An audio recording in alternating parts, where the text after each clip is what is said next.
అన్నమయ్య జిల్లా మదనపల్లి మండలం Mahathi college of pharmacy కళాశాల 3వ సంవత్సరం విద్యార్థిని చంద్ర శ్వేతశ్రీ అదృశ్యమయ్యారు. కళాశాలలో ఫీజు కట్టలేదని విద్యార్థుల ముందు నిలబెట్టి అవమానానికి గురి చేయడంతో తట్టుకోలేక ఆమె ఇంటికి వచ్చారు. ఆ తదనంతరం ఆత్మహత్య చేసుకుంటున్నట్టు లేఖ రాసి ఇంట్లో నుంచి వెళ్లిపోయారు. పోలీసులకు ఫిర్యాదు చేసినా పట్టించుకోలేదని తల్లిదండ్రులు ఆవేదన వ్యక్తం చేస్తున్నారు. విద్యార్థిని కోసం గాలిస్తున్న కుటుంబ సభ్యులకు ఇంకా ఆచూకీ కానరాలేదు. అయితే పోలీసులు ఈ విషయంలో నిర్లక్ష్యంగా వ్యవహరించడంతోనే తమ కుమార్తె ఇంటి నుంచి వెళ్లిపోయిందని, అంతేకాకుండా కాలేజీ యాజమాన్యం కూడా దీనికి బాధ్యత వహించాలని కుటుంబ సభ్యులు ఆవేదన వ్యక్తం చేస్తున్నారు. మా అమ్మాయి పేరు వచ్చేసి శ్వేతశ్రీ చంద్ర. మహతి కాలేజ్లో 3rd ఇయర్ చదువుతాను. నేను ఫస్ట్ ఇయర్ అమౌంట్ కట్టేసాను, సెకండ్ ఇయర్ కూడా అమౌంట్ కట్టేసాను. 3rd year second year amount కొంచెం బ్యాలెన్స్ ఉంది. ఆ బ్యాలెన్స్ కోసం ఎగ్జామ్ రాసే అమ్మాయి పిలిపించి మొన్న అంటే మొన్న శనివారం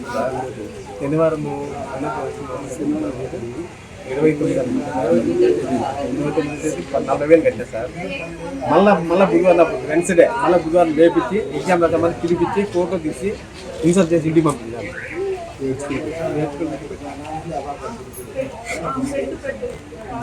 నేనైతే చైర్మన్ మేడం చెప్పాను, నా బిడ్డకు ఎగ్జామ్ రాలేదు మేడం, నా బిడ్డకు చదువు వద్దా మేడం అంటే మీ చేతుల్లో ఉంది, మీరు వాళ్ళు వీళ్ళు అంతా వాళ్ళు ఎవరు వాళ్ళు ఫీజులు కట్టించుకుంటారే వాళ్ళైతే మేడం బాబు సార్ ప్రిన్సిపాల్ పిలిపించి ఫోటో తీస్తున్నాను, ఖైదీని ఫోటో తీసినట్టు తీస్తారు మమ్మీ, నాకు చాలా బాధ వేస్తుందంటే మమ్మీ డబ్బులు వస్తుంది నాన్న, డబ్బులు ఇప్పుడు కొంచెం కట్టేసి శనివారం డబ్బులు కట్టేసిన ఆదివారము సోమవారము ఈ రోజు నేను డబ్బులు కట్టేసింది పోయి బ్యాలెన్స్. కానీ నా బిడ్డ ఆలోగా వాళ్ళ టార్చర్ భరించలేక ఏమైపోయిందో మాకు తెలియదు. నా బిడ్డ నాకు కావాలి, ఫస్ట్ 10 లక్షలు వాళ్ళకి పోతుంది, నా బిడ్డ నాకు కావాలి, ఇప్పుడు నా బిడ్డ నాకు కావాలి. నా బిడ్డను తెచ్చిస్తారా, నా బిడ్డను తెచ్చిస్తారా, నా నష్టం పూడుస్తారా వీళ్ళు, నా బిడ్డ నాకు కావాలి, ఫస్ట్ నా బిడ్డ నాకు కావాలి, నా బిడ్డ నాకు కావాలి. ఇలా నన్ను ఎక్కడున్నా వచ్చే తల్లి నేను స్కూల్లో నేను